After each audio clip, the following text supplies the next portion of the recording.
Hey, we're Tiny Moving Parts, and you're watching TMS Live. Hello, everyone. My name is Raydio. I'm here with my partner Wynn, Hi, guys. and we are at Mao Livehouse, joined by the amazing D-Cups, Tiny Moving Parts. Is the Chinese audience live up to the Western expectations? Oh, yeah, and then some. It's been awesome. Like a lot of crowd surfing and singing along. It's been really fun. Have you guys done any of the crowd surfing? You guys jump up out there? No, I don't think I've ever crowd surfed in my life, and you haven't even, have you? I haven't crowd surfed yet on this tour, but maybe tonight's the night. Tonight's the night. Yeah, you never know. You hear that, Shanghai. We'll see. It's like you can't really plan it. It's just gotta kind of feel it in the moment. So we'll see. We'll see how it goes. So we know you guys are from a small town in Minnesota. You come from a place pretty much where everyone kind of knows each other's names and things like that. How has that kind of affected your music and your touring as your band has progressed through the years? I mean, it's like I don't really know how to explain it. It's kind of cool because we didn't know what the heck we were getting into, and we didn't have like our friends' bands were like in Minneapolis, which is like 2.5 hours away from our small town. So in our town, there was no bands. So we didn't really know. We just wanted to play music that just sounded cool at the time, and then eventually went to college up north, and there was more bands up there around like the Fargo area, and eventually started hanging out with other bands in our scene, and then kind of realized we kind of fitted in, but kind of didn't at all. We were still really different, but it's kind of cool going in blindly, and here we are now in China touring the world. It's pretty cool, inspiring. Yeah. You said, I know in interviews in the past, you've said that actually the people in your hometown probably didn't really understand kind of the music that you were making. So has it kind of turned over, like full circle? You go back to your hometown, people are more interested in what you're doing and versus when you started? They're more interested now because they see like, oh, we've been touring for like 12 or 13 years now. And they're like, oh, they're still doing it. And they'll see all the posts on like Facebook or whatever, Instagram. They're like, holy shit. They're actually drawing some people at their shows and they've made it. Yeah. Well, yeah, I guess so. But yeah, they're interested now for sure. And they've always had our backs, but I think our songs became more, I think they got more used to us. And well, we've always written better songs, I feel, as we becoming with like each record. So I feel like they can enjoy it too at this point. A lot of people like to ask, how is the band when we get home? Or like, oh, you're going on tour. Where are you going this time? Those kind of things. That's nice. That's nice. The joke I made before, you guys used to be called the D-Cups, right? That's right. Back in the day when you first started. Yeah, high school. Yeah. So what was the transition from moving from that name into Tiny Moving Parts, and how did you guys decide on that transition? When we were like just starting, I think Dylan's dad like jokingly said, like, because we were like couldn't think of a name, he's like, well, why don't you just call yourselves the D-Cups? And we just did that for a few years, and then when we like went to college and started doing like actual like DIY touring, we were like, well, we're gonna have to like take this serious. We can't just have a dumb name like that. And we just wrote down a bunch of different band name options, and I think that was like the only one all three of us agreed on, so it just stuck. Well, yeah. Also, like we changed it well before college, but it was the D-Cups was pretty much just a cover band, and then when we were like, oh, let's be a real band, it was all right. Let's find a real name. Okay. When it comes to Thanksgiving and you guys gather together, like family gathering, is there any rules like, oh, we're not going to talk about music at the table or something? I wish. Well, there's a lot of not between us. Yeah, it's like the question about coming home and having people interested in us. It's like people think we're like famous. It's like, no, we're not famous. And like they ask a million questions, and then it's like yeah, like we're a band and we play small clubs, but like that's about it. Then they ask like the same question over and over and over again, and it gets like, it's like, all right, can we just talk about sports or something else? Yeah. Like when it's just us three hanging out, like there's no rules, we just know what we want to talk about. But then when you're talking to like the older family or just older people from your hometown, it's just like, yeah, I'm sick and tired of answering the same questions about this band. That's so I'm not going to come up to you and just ask you a million questions about your job. How's your kids' grade? I was gonna say thank you for sitting down and answering questions about your band for us. Well, this is part of the job.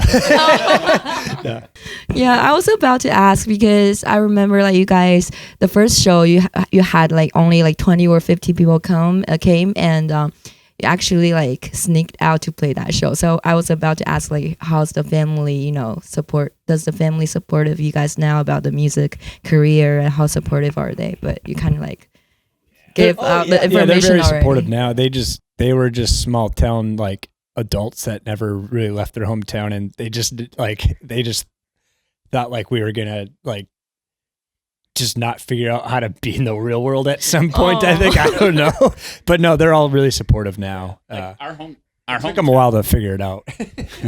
Like our hometown's like a population of 3,000 people. So like when we snuck out to go play a show in Minneapolis, they're like, oh, they're going to the cities. That's like dangerous. They're still kids. They can't do that. And now like I think Shanghai is like over 20 million people. So we've definitely worked our way up. So you guys mentioned that you're writing songs by jamming and we're writing a lot. So is there any songs that you nearly scrapped but it ended up becoming like fans' favorite? Oh, yeah. So our second record, Pleasant Living, we recorded it in Baltimore. And the day we left to go start driving from Benson to Baltimore, we did one last practice of we had 10 songs for it. And I think someone went to go get a water or maybe take a piss or something. And I just started playing, started jamming or whatever. And then I think, Matt, you're like, what's that? I'm like, I don't know. And it was the intro of Always Focused. And we're like, oh, this is kind of cool. So yeah, so Bill, you must have went upstairs. Then he came back down and we're like, hey, look at this. And we just wrote that song within, 20 minutes, like instrumentally. And then on the drive there to Baltimore, I wrote the lyrics at some point and ended up being one of our biggest songs. So that's kind of like a, going on a whim, like not planned or anything. And that's kind of, sometimes the best stuff happens that way. So You mentioned that you guys trying to, your music's main core message is that finding everyday happiness. So how do you manage to balance your, personal well-being and the constant, touring, the chaos, everything? Well, the beer is fun. Yeah, that's for sure. But I mean, it's just like me and Matt being brothers and Dylan being our cousin. Like even ever since we were like 13, 14 years old, we would just be jamming like on weekends, playing covers in our basements and stuff. So like we've kind of just, and I mean, even before that, like there was summers where like we would just be like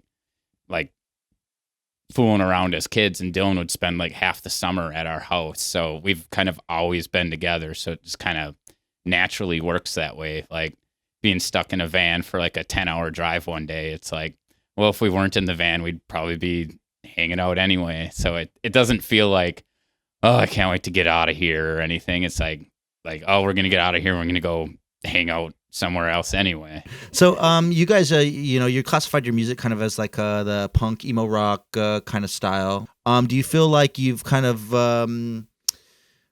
do you feel like the music is evolving into something different, or have you kind of already figured out your formula where you're just going to kind of stick to the same kind of things?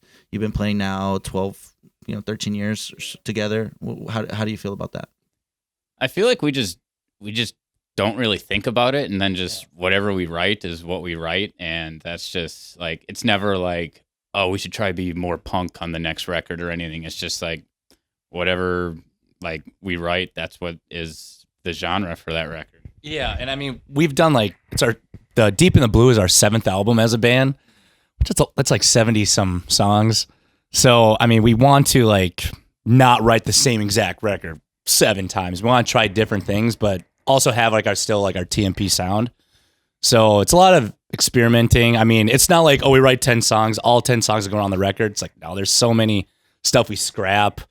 Sometimes we combine songs, and there's like a million demos we have like on our phones and our computers that maybe someday we'll bring out to the world. It's kind of fun to look back on, but we like to change it up, but also keep like our certain sound. Like we like blending catchiness with heavy, emotional, just all of our favorite things about music into a 3-minute song, 10 times, I know that you guys, whenever you're making a set list for a live show, you kind of organize it by like the tuning that you use on the guitar.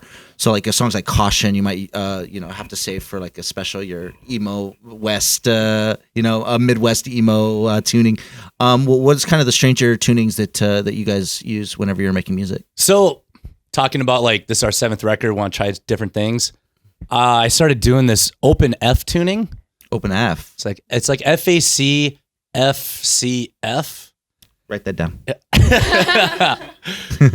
So I was just messing with that one day, and then eventually, we wrote like 4 songs, but only 2 made the album. So that's a new one that's kind of weird. I mean, yeah. So, but yeah, every time we do a set, I mean, we got to make sure I'm not tuning the guitar every other song. We kind of try to make it as smooth as possible, like the whole hour set from start to finish. Sure.